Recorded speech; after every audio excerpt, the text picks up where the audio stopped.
Welcome back to another episode of Beekeeping Buddies. I'm Steven. And I'm Luke.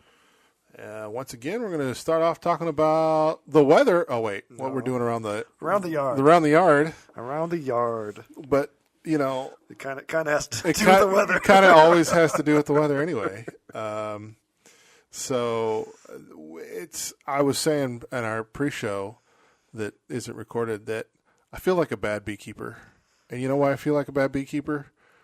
I haven't been in my bees. Yeah. And the thing that we talk about, everybody being your bees, and the harsh reality is the weather has just been typical Central Illinois spring. We've had not the new typical, the old typical. The old last year we were 2 weeks early. Yeah. And then we had a freezing day and it killed all the blooms. Yep. And this year it's back to like the 90s and 80s spring, which is cold and rainy. Cool and wet, but then you'll get a sunny and 65-degree day, sunny and 70-degree day. Yep. And you're like, well, clearly that's a day to work bees. But then if you're not available to work bees. if you're doing anything else. Yeah, that one day, the next day, it's back to being 50 and overcast and 30s for low. And like, I just haven't felt. I've looked at my forecast and been like, hey, I want to get into my hives, but at the same time, I'm unwilling to really get in there and make a mess of them when I've got a week to 10 days forecast of literally 50 to 55 and lows in the 30s. Like, that's just not that. That's still weather that the hive needs to be. So as part of like my master beekeeper course, I was supposed to go through and do a mite count and do a nosema test for it. Yeah. And I told him no, it's too cold to go through. And I had the one day that I had to do it. I actually did, but it was past the time of the test. Yeah. So I said, our weather here is not conducive to have a test like that right now. And so they passed me on it. I got a pass anyway. It got exempted from it. But I agree with you. It's hard. Like, I think this is the difference between like a hobbyist, a sideliner, and a commercial. Yeah. The commercial guys are going to use that day and absolutely work themselves to death and be in almost everything. Yeah. As a sideliner, I got through a bunch of them, but not all of the hives. And as a hobbyist, I wasn't like, I had other things that I was prepping. Like for me, I'm in the middle of baby goat season, and I've been busy with trying to manage baby goats, and a nice spring day means I was out doing other stuff and fixing the pasture fences, like all the other stuff that farmers have to do. Like there's other stuff that, which I think is why farmers don't really keep bees, right? Because if you're a farmer and you're doing you need to be plowing. You need to probably already treated for nitrogen, right, for the fields. But there's other stuff that you're having to do, and being in your bees for 8 hours, it ain't on that list. Yep. So. You got too many irons in the fire. So I wish I'd gotten out and put some more feed on. I didn't get to. I think you did, though. I did. I put some more fondant on, and I put some a little bit more pollen on. And then the pollen that I'm open feeding, it's a really interesting mix. You can tell that they'd worked it, and the top of it was kind of like a dullish. Yeah. It didn't have the powdery feel to it, so I mixed it. I went through and mixed it all up again.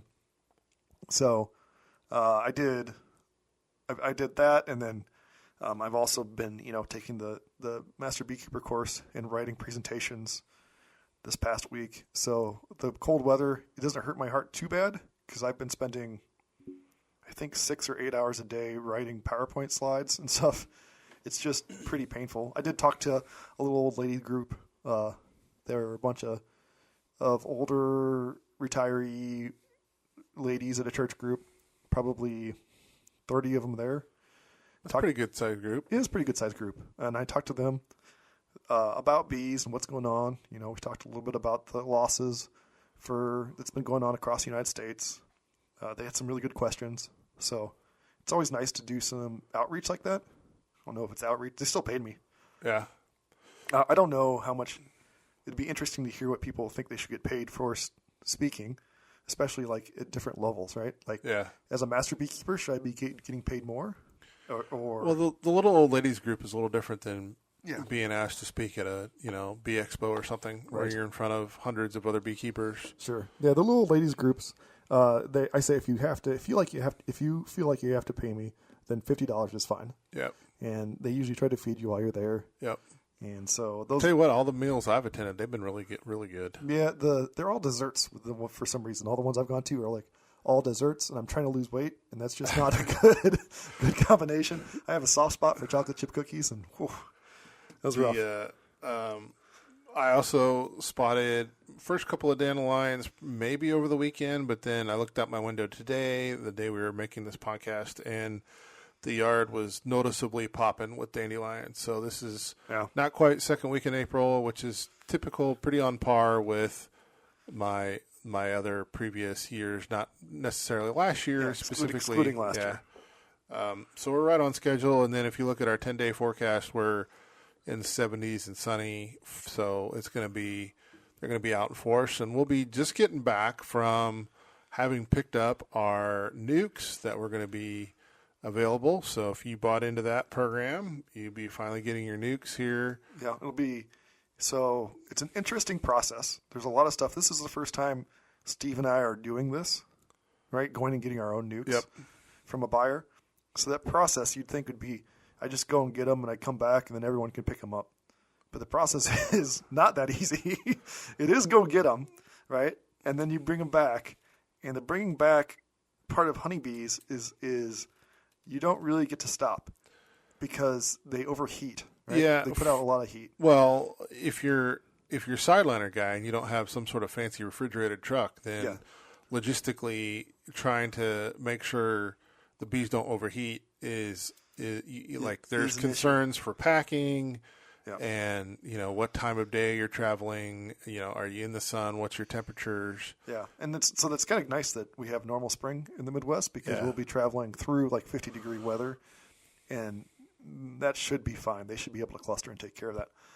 But the interesting part for me wasn't necessarily that. It's the coming back.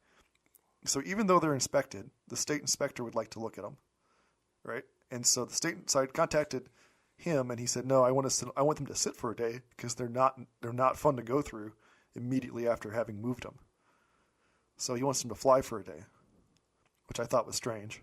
Okay. So we'll get back basically Monday.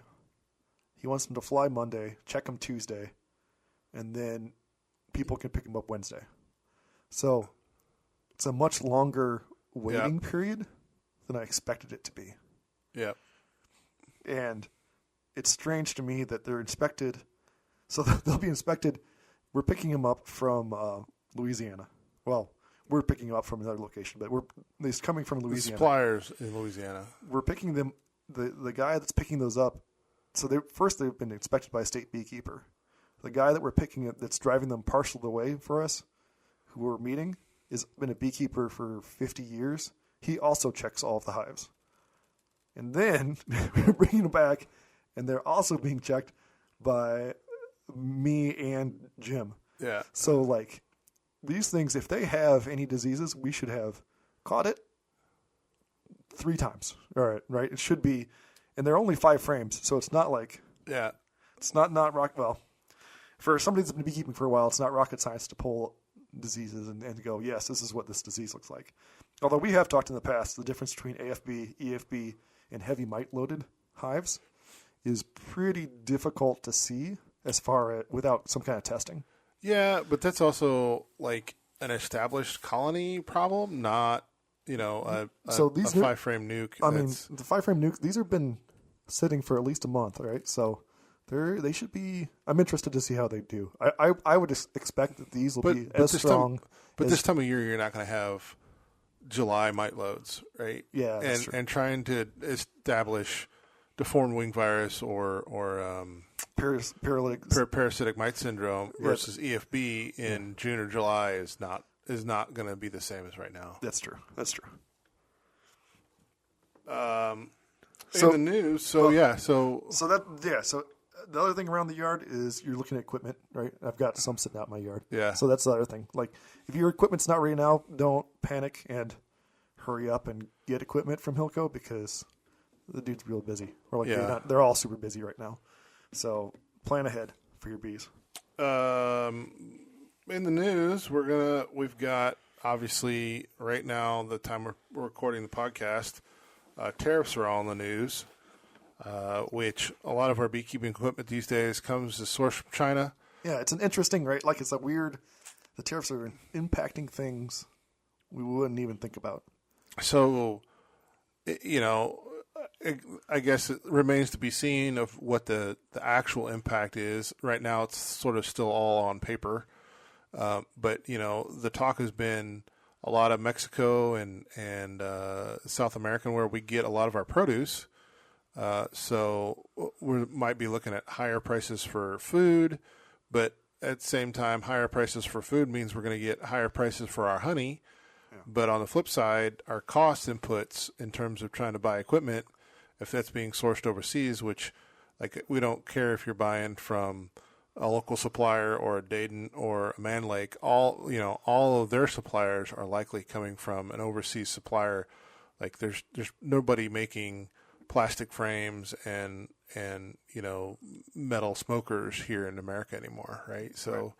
All that's coming in, and so the question is, what are your input costs versus the potential for having high losses for bees and that impacting the amount of pounds of honey that can be made domestically, not to mention the amount of the tariff cost of trying to bring in honey, which clearly we do and Canada does, and how much came into Canada and then south across the border. So we import a lot of our honey from Mexico too. Yeah. A lot of honey from Mexico. If those prices are going to go way up, it'll be really interesting to see. Now, to see what the knock-on costs are. Because a lot of the stuff that you get for like $2 and $3 in the grocery store, yeah, I'm almost certain that's overseas, coming here, being processed here. If you look on the back of those labels, they'll say processed by whatever location, because that's a actual federally regulated requirement for selling honey. But yeah, so to be clear, like they're not bringing in your 12-ounce bears in cases across in a shipping container, right? It's coming in as drums or IBC totes. And then that's going to a location that's here in the U.S. and that's being broke down and rebottled. Yeah. And usually 50-gallon drums, and then they put it in like a heating room, and they decrystallize it in that heating room. Yeah, metal drums. So that was one thing we had in the news. I guess as part of your class, you've been part of your beekeeping class. Had to write a paper on some pollination services, which is always something that we've talked about. Trying, what's the viability here in Central Illinois? I've always felt that there's a unsupplied demand, or there. I would say on misunderstood or lack of understanding of the demand, because I'm sure that there's farmers that bring bees in. I know that there are, right? We can see them for pumpkins. But many of the farmers, when I was trying to establish Riverview Road Apiary as small pollination services for them, many of those farmers on the smaller side said, no, I don't need any pollination. I can see people bring in bees for the pumpkins, and so my apples are fine. Well, apples are blooming within the next month. Yeah. And from my understanding, pumpkins don't bloom until maybe a month after that. Yeah, June. So you're not there's not a lot of overlap. There's not overlap there. So I don't know that there's a lot of small farmers. I think you're right. I think there's underserved, but just not underserved portions. I think there's probably a lot of education that you would have to take on to try to educate and say, hey, nationally, the expectation is you have a hive per acre for your melons and, 2 hives per acre for your orchards. And so you're running 500 acres of pumpkins or watermelons here. You need 500 hives. And all of a sudden, 500 hives, what is it? Is that a truckload? Is that a semi-load? I don't know how many get on a semi-load. I know what I can fit on my what I was going to put together for a pollination trailer, and it was going to be like 20, right? Right. And the idea that I was going to bring in 20 and drop off 20 hives in your 500 field, like the number And where of pollinators that you were going to get off of that has got to be, I don't know, 3, 4, 5 times more than what just is wild, right? Like we can drive around and we can look at the fields. There's not 500 hives sitting on the edges of fields during melons. Absolutely not. But and they kind of put them like in the middle of the field, the ones that I've seen. Yeah. And that's where I would put it too. I'd drive it to the middle of the field and put them there. So it'll be interesting to see, I know you did some research on and whether or not we get any traction on that going forward. And I don't think we will. I am teaching a class I was asked to teach a class of farmers at the Farm Bureau about beekeeping. I've done this class before, 2 farmers. There is a paper out there that's an ongoing updated book by a guy, Greger, I think is the guy's last name. And it's published by the USDA. And it specifically breaks down every crop, the amount of pollen granules that are required, and then the number of bees that would be required to transfer and then basically at the end it talks about how the pollination is done, and at the end of every section it says these are the studies that are done, and we think of these studies like it should be between 1 and 2 hives, right? So apples are usually 2 hives per acre, and watermelon 1. Pumpkins are usually 1 per acre. So they break it down per type of vegetable and fruit per acre. And the other thing is, like, current rates appear to be hovering around the $100 range, give or take. So $100 an acre, that doesn't sound like a lot for an input on something like that in terms of what farmers are paying for inputs, for what I would perceive to be a significant increase in output and yields. Yeah. So I contacted a watermelon group that covers Illinois and Indiana, and so they said they charge $80 to $90 per hive, or get charged $80 to $90 per hive.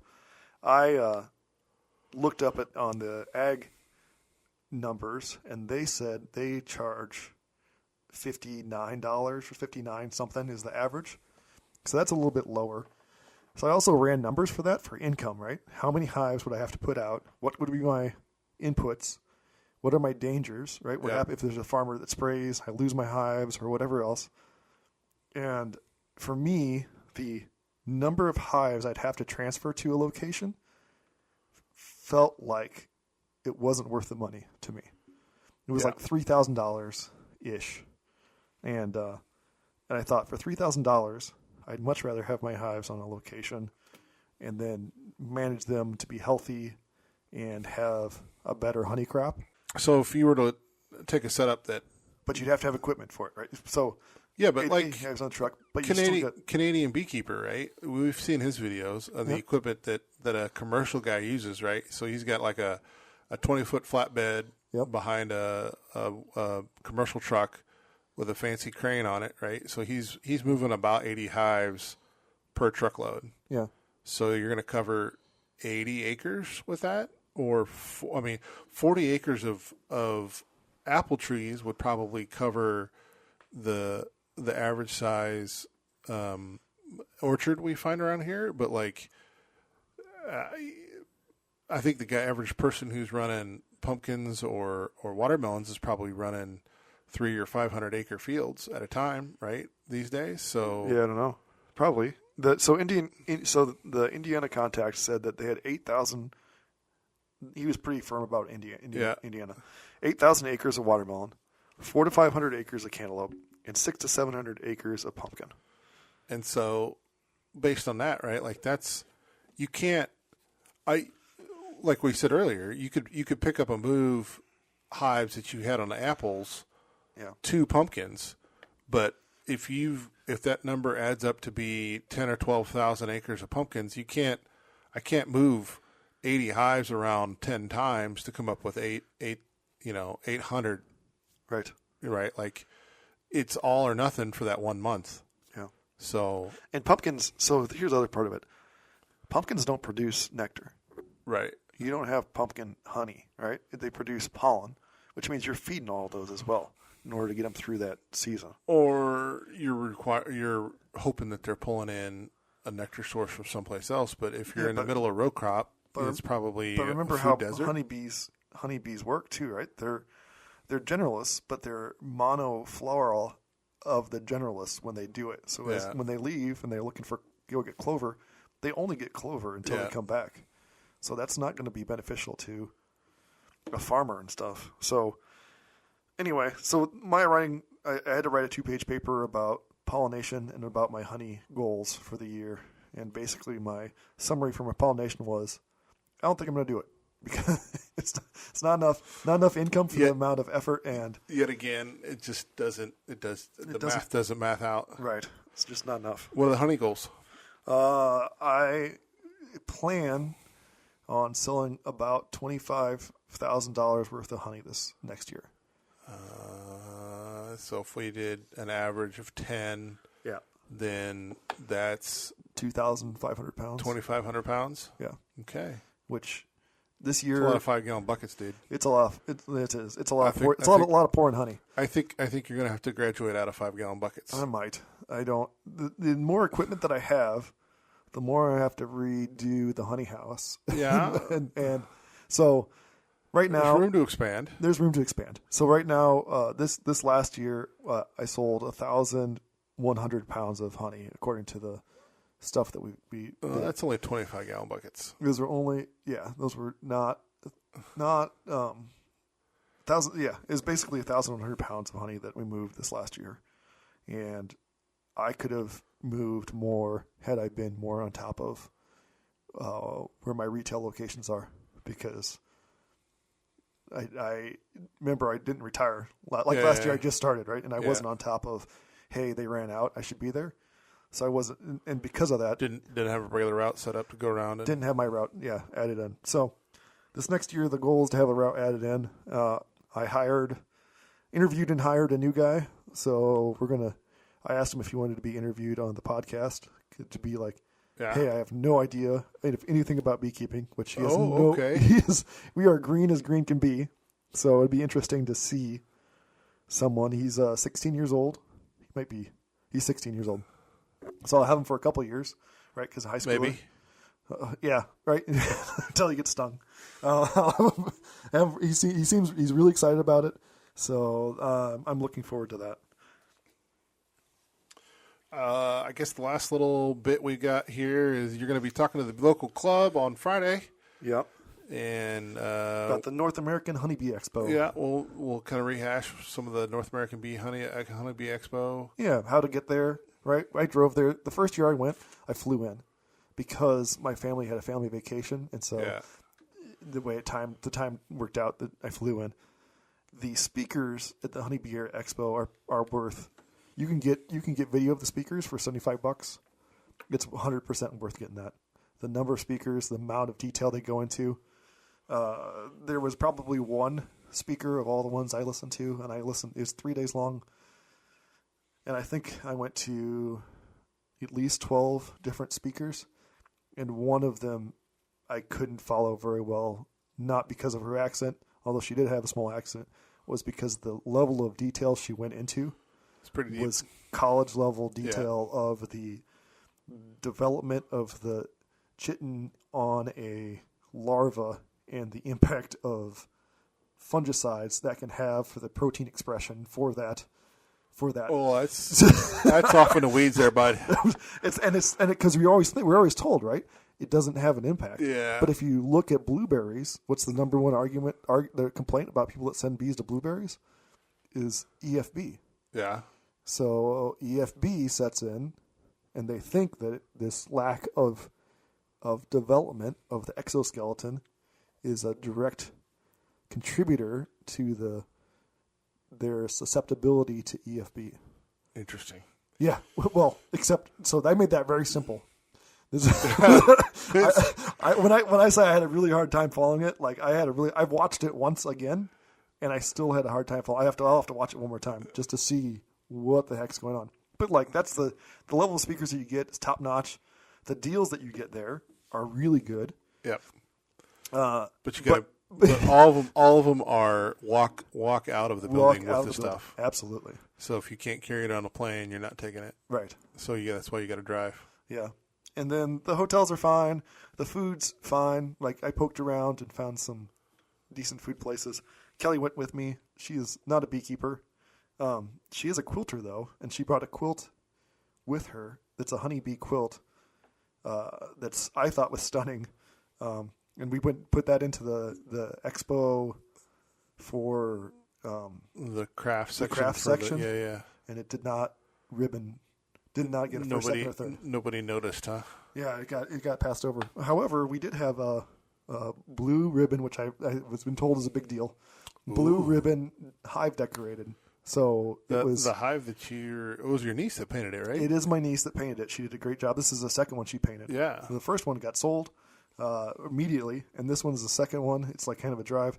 It looks like a driving scene through the mountains at night. I saw it. It was impressive. It is pretty, and I put it out for sale, and then it got first place, and then Kelly put it out for sale because it got first place, and then I just bought it from my niece. I said, screw this, I'm just going to buy it. Now it's mine. There you go. So it's got a home.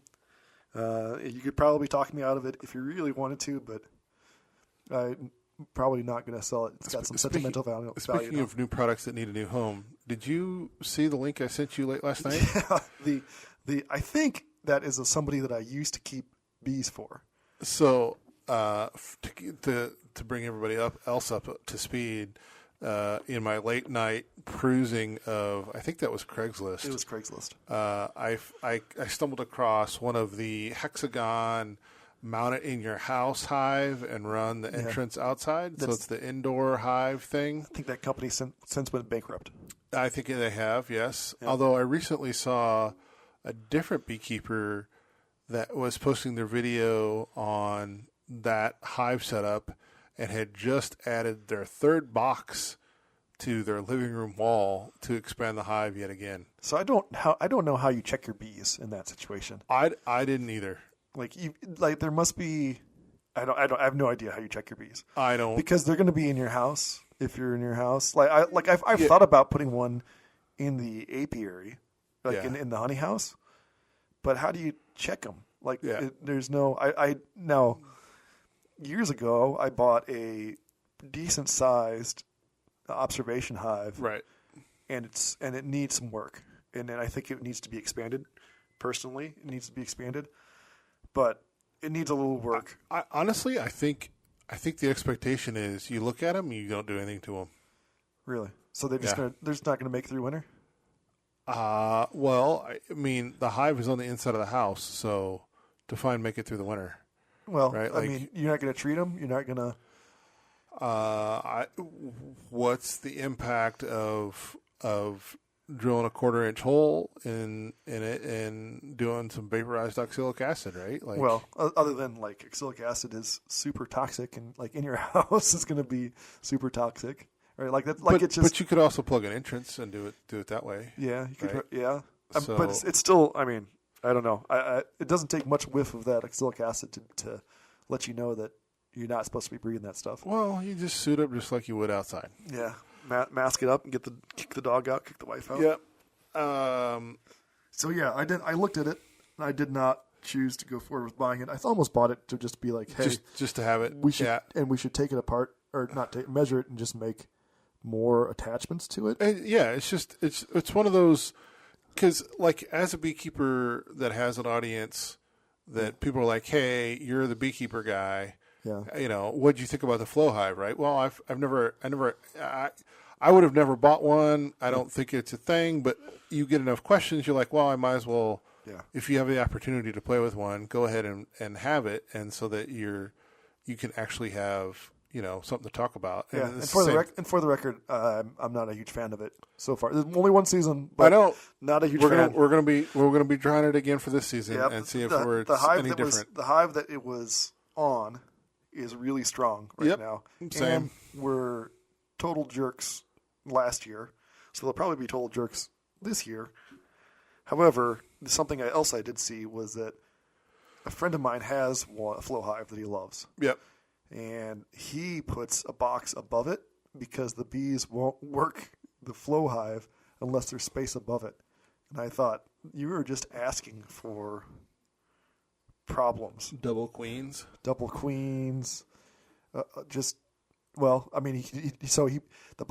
box above it is just a super above it. They didn't work the super at all. I pulled it off. Yeah. Because he asked me to come out and take a look at his bees. He was real busy, like you were, right? He said, "Hey, Yeah. I know you're around. Do you mind?" And I was like, "Yeah." So I stopped and looked at his bees, and they hadn't touched that super. So I'm like, "Hey, they haven't touched the super. I'm pulling it off. It's extra space that they don't need to heat." So I left the flow hive on because when am I going to be back out there? Or when is he going to be back out there? Still got a queen excluder on it. They were starting to work the flow hive, which I was surprised at. But I don't know. I know we've got a listener that has a flow hive and she likes it, I think. Really excited about it. So it just means maybe we'll talk to her again on Friday. It just means that there's a lot of different ways to do it in the beekeeping world. There is. So, of the questions we've got this week for the Honeybee Hotline, we had somebody with some questions that was asking about electrical flower discharge. So a few years ago,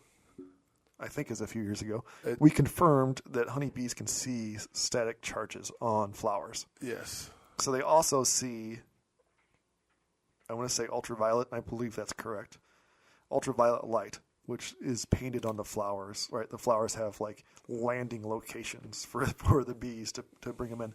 But they also can see the static electric charge on a flower. So the bees, when they're flying, produce a positive charge, and the grounded flower has a negative charge.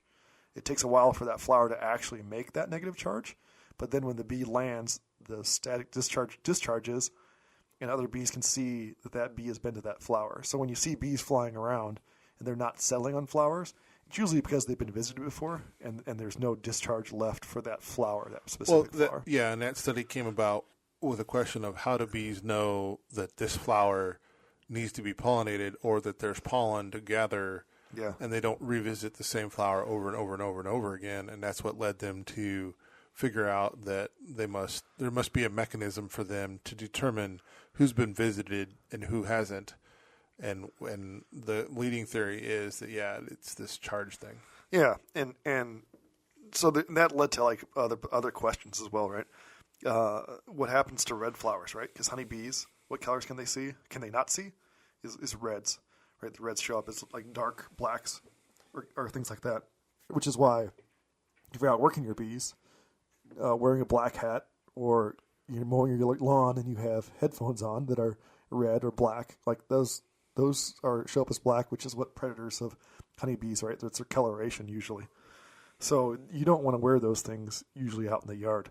I have worn black shirts out there. I don't know if I've been stung because of them or not, but I have had my father wear a black hat and red earphones while mowing around the hives, and he has been stung specifically around the earphones and the hat when doing so. So even though that's just one data point, it would suggest don't do that.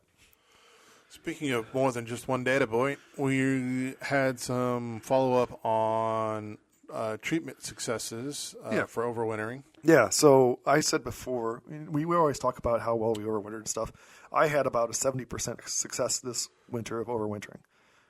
You did some hard number crunching. I did hard number crunching, so about a 70% success, almost on the nose. Out of 60-ish hives. 60-ish hives, which a lot of my hives losses, if you want to count them as losses, came earlier, because we've talked about I go up to about 100 hives. Yeah. A lot of those losses came earlier in the year. I had a really poor showing from my packages. You did a lot of combines mid-year. Yeah, and I don't love doing combines. It's not my favorite thing to do.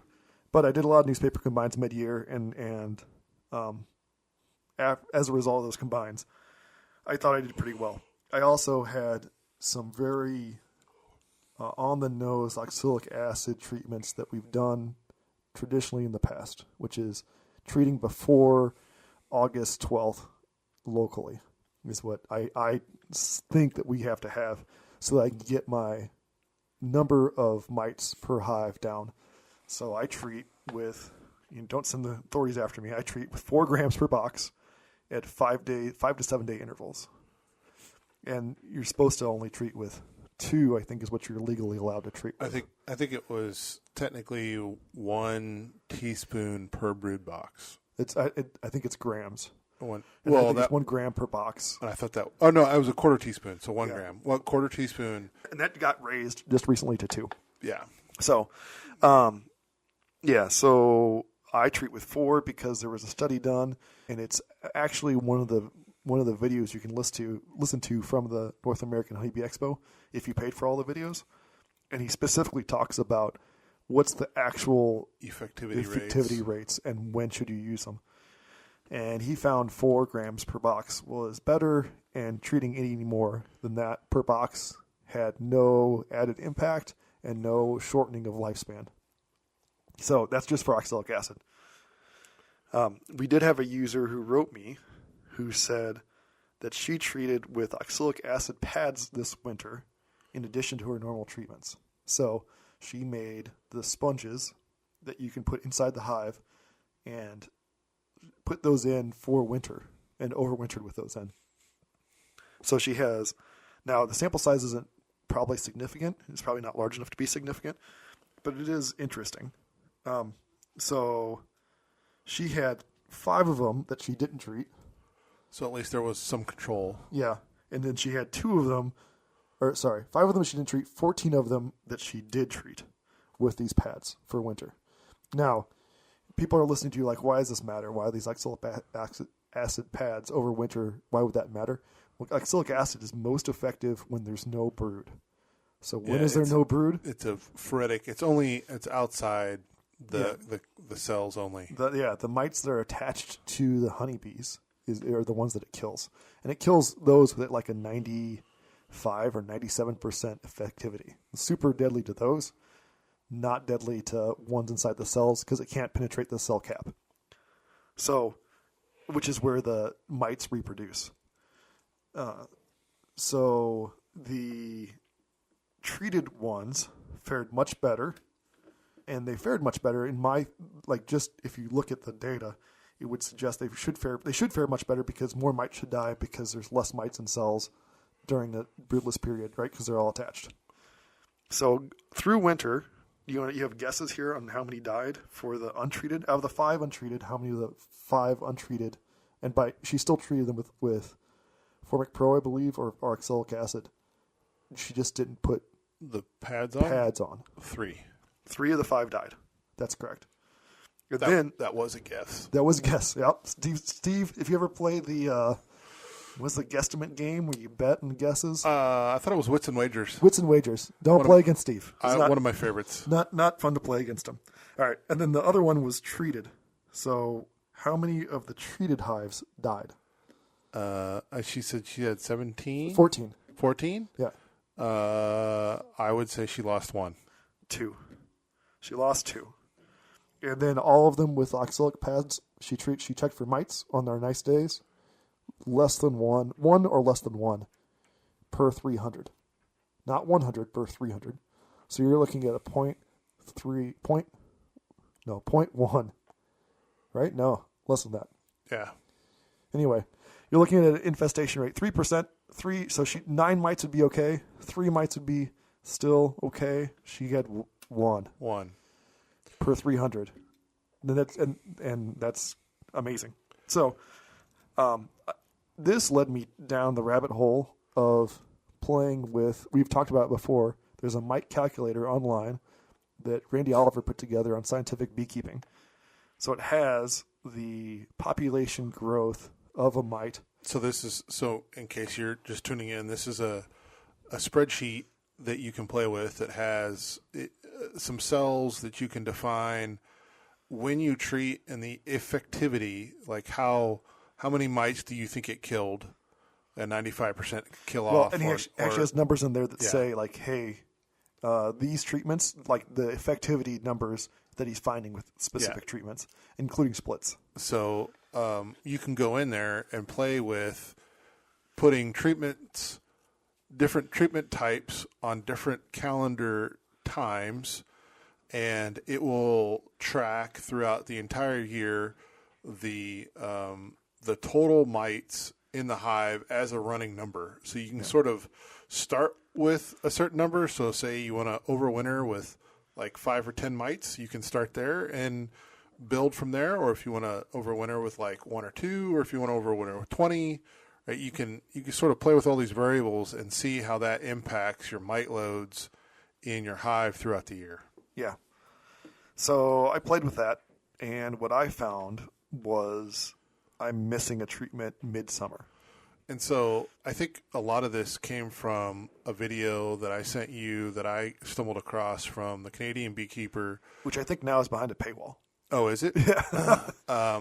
That was also basically did the same exercise, right? Was hearing about all of the significant losses coming out of overwintering, and had some questions about what do we think our understanding of our mite loads actually is, because by the time we see what we think we see, is it too late? So he hypothesizes a lot about that in his video, and then he sits down and actually plays with the spreadsheet on the video, and so he talks through some of his what ifs, which is where I think I sent that to you, and it really started a conversation about, hey, are we really being effective with our treatments and our timing?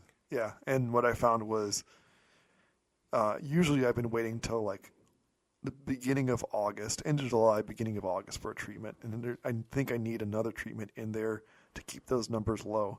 Now, if the extended release oxalic acid helps with that, I think that would be effective, because I've treated mine. I actually treated yours too. Right? Yeah. We treated all of the hives currently in April, which is when our mite numbers are starting to take off. So that should knock them down. So I probably will do extended release on the hives, maybe even June time frame, to allow that to keep those numbers low, so then I can treat in August again, end of July and beginning of August. Normally people treat as soon as you take your honey supers off, and then like do a late treatment in like October. Yeah. But by then your fat bodies of your wintered bees are already there, and they're already being fed on. And I think it's too late. So, and the other thing to think about. I guess we should explain what a fat body. A fat body is like their liver and spleen, and also keeps them young. It produces this thing called vitagelin, which keeps the bees young, so they can live longer. It's an important part. It's super important. We can do a whole presentation just on what the fat body is, but it's important. Basically, fat bees are good. So the question becomes, as we increase the number of treatments we're doing, are we essentially what is the negative impact to our queens, right? Are we rapidly approaching a scenario where our most productive hives are the ones that we have fresh queens on every year, regardless of, because that's what we're doing as an effective management, or that's what we're doing to offset because we're being so aggressive with our mite treatments, right? And so it's interesting, are they complementary? And if you look at like the OTS rearing, the guy that writes the OTS book, he doesn't say new queens every year. However, if you look at his method of splitting, where you take the old queen and move her to a new hive, you basically are requeening every year. You're requeening every year with a brood break in the middle of summer. Right. And so, yes. Yeah. And with the brood break actually is in the calculator too for splitting. And it's like a 50% decrease in mite load, which if you go and think about the life cycle of the mite and how it reproduces in a cell, so it has to have cells, and basically you have a queen who's not laying eggs, so there's no cells to reproduce in. That's how you get that mite break. Yeah. So, or reduction in number. Yeah. Right. So that was our question segment. And the last thing we do is we talk about what we're going to be doing in the next 2 weeks in our Droning On segment. Yeah. Obviously, this Saturday or Sunday, we're going to be on the road to pick up our Nucs, which we already talked about, and bringing those back. Our weather is going to be really nice. It's going to be up in the 70s, so be all beekeeping full speed. I think we have our Friday beekeeping meeting, and then Saturday morning before we leave, I think I'm doing the first Wildlife Prairie. Oh, nice. Yeah. I don't know. It's supposed to be a high of 63 for Saturday, but is that going to be in the morning? Well, that's the thing, is that at 10 o'clock in the morning, it's still probably going to be 45 or 50, and I'm still trying to roll the dice there and try to. I don't know. What do you think? Well, I think you'll be good. I think it'll be okay. Just because it'd be better if it was Monday, but yeah, I know, right? Yeah, yeah, exactly. But just keep it brief. You might be able to. I guess I would say if it's 50 or lower, I wouldn't go in. But if it's 60, yeah, you should be fine. But it won't be 60. It won't be 60 at 10 o'clock in the morning. It'll probably be 57. It's close enough. I have class, so I'm covering the dreaded different casts of the honeybee, the queen, the worker, and the drone. And why is that dreaded? That's awesome. Well, that's the neat part. The next part is pests and diseases. Oh, well, that's so you gotta sucker them in. That's with a real snooze fest right there, bud. Yeah. Well, and I'm covering all the stuff, and then incoming pests too, right? Like the yellow-legged hornet is a real issue in Georgia, which means why do we keep getting new ones, man? I don't want Tropier lips. Yeah, I don't want Tropy. We got I'm covering Tropies. I don't need those. Nope. Tropies is a mite too that is like an 80% kill rate on hives. Yeah, just a pass in a month. Like they kill a hive in a month. I'm out. Yeah, I don't want that one. But the yellow-legged hornet is like a 35% reduction in your honey per hive, because they sit outside the hive and look for flyers, and the bees can see them sitting outside the hive looking for flyers. So they don't leave. So they don't leave. So the suggested method of dealing with them on a small scale is to walk outside with a badminton racket and boing, badminton racket them. Yeah. And those are here in the U.S. And those hives for their. Listen, that's Georgia's problem, not mine. Yeah. No, this is a prime area for them to live. And the kill for them is to find the hive and destroy it. So, and these suckers evidently can spray venom. They don't just inject venom. So they can shoot venom at you. That sounds not pleasant. It sounds like somebody got bored and they're like, let's make a nightmare insect that eats honeybees and has like massive nests and can spray venom at you. Yeah. Let's do that. And then they can sting through clothes. So let's do that too. Yeah. It'd be like the video of the guy who ties the little string to the drone, or it was the white. Ties the string to those are the killer wasps. The killer hornets. Murder hornets. That are supposedly extinct in the U.S. now. Supposedly, yeah. Ties the white string to the murder hornet and then follows it with the drone back to the nest. Which is actually how they track these as well. Yeah, I was going to say, I don't really want to be in the business of having to tie strings to hornets. Strings to catch hornets live while they're spraying venom at me. I'll pass. And then send a drone after it. Yeah. And the other thing is that they build them way up, like 50 feet up in the tree. So like that might be fun. You could probably bring a shotgun, salt shotgun, and shotgun them down. Rig up your big drone with a blowtorch. Yeah, rig up. Yeah, that'd be neat too. But burn down the tree. I'm sure that'll go well. Probably just some wasp spray at that point would probably be your best. Probably. Yeah. So I'm not looking forward to those being here either. I did find a European hornet when I was out at your yard. She was sitting on. This is a queen. She was sitting on your truck. Did you squish her? Yeah. Nice. Her head. They make a satisfying crunch when you squish their heads. Your parents working on the garden? Yeah. We're going to have, Mom decided to put in buckwheat this year. Oh. So there's a patch of buckwheat. So I may have interesting buckwheat honey. We will see. It's not a very big patch of buckwheat, but it's growing and it doesn't mind the cold weather. So.